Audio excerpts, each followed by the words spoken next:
তো CF motor riding তো অনেক দিন ধরেই চলছে। কে কেমন মাইলেজ পাচ্ছেন? আমার 250 SR পার্সোনালি আমি মোটামুটি কনস্ট্যান্ট 30-এর একটা মাইলেজ পাচ্ছি। আমার মাইলেজ হিসাব করার সিস্টেমটা সহজ খুবই। ধরেন আমার যতটুকু ট্যাঙ্কি ফাঁকা হলো ওইটুকু আমার ট্রিপ মিটারে হিসাব করা থাকে অলওয়েজ। এই যে লাস্ট 32 কিলো আগে ফুয়েল ভরছি, 32 কিলো চলতেছে, আবার যখন ফুয়েল ভরবো এই ট্রিপ মিটারটা রিসেট করব, আর কত লিটার ফুয়েল ভরলাম সেটা দিয়ে এটাকে ভাগ দিলে আমার মাইলেজটা বের হয়ে আসতেছে।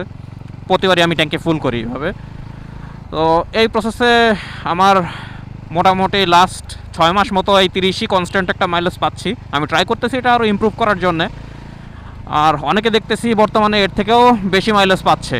250 SR এই 33-34 মোটামুটি নর্মাল। আমার অবশ্য একটা সার্ভিস ডিউ হয়ে গেছে, 1 বছর plus bike running plus 9500 kilo তো একটা সার্ভিস ডিউ আছে। যদিও আমার 1 বছর অলরেডি ক্রস হয়ে গেছে, 9500 এখনও হয় নাই। কত এই যে 8972 চলে, বাট সার্ভিসটা দিতে হবে।